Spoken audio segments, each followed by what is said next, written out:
ko ng i-career yung aking pag-exercise kasi nga, ayan, bumili na ako ng mat.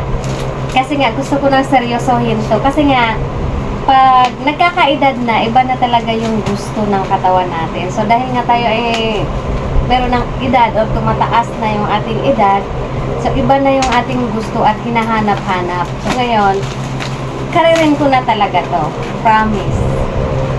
Kasi sabi ng iba, baka isang buwan lang, i-stop na daw ako. So, kasi hindi na masakit yung mga katawan ko sa ginagawa ko. So, ibig sabihin, immune na ako, okay na sa katawan ko. So, napakanipis ng aking nabiling mat. Manipis lang siya, maliit. Yan. In-order ko ito sa Shopee. Pero, para sa akin lang naman, hindi naman siya pang hard na mga exercise. Para lang may sapin ako. So, kailangan kong may ganito. So, ayan na siya, ang nipis lang. Okay lang, at least may sapin ako sa mga semento kung saan ako nag-exercise at ang importante ay hindi ako madudulas. Kasi, dahilan na kailangan may mat tayo para iwas dulas. Dahil napakadelikadong madulas. Kaya kailangan natin may mat.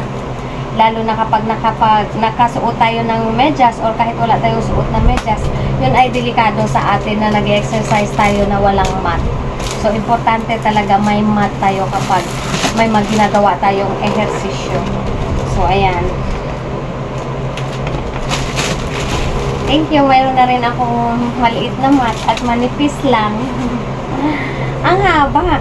Mahaba.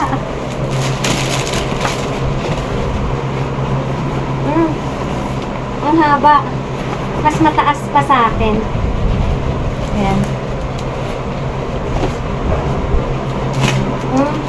Sobrang taas. Haba. Magkakaroon na tayo ng comfortable na tayo. Sorry, manipis lang.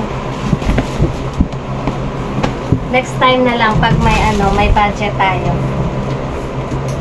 Oh, ang nipis nga.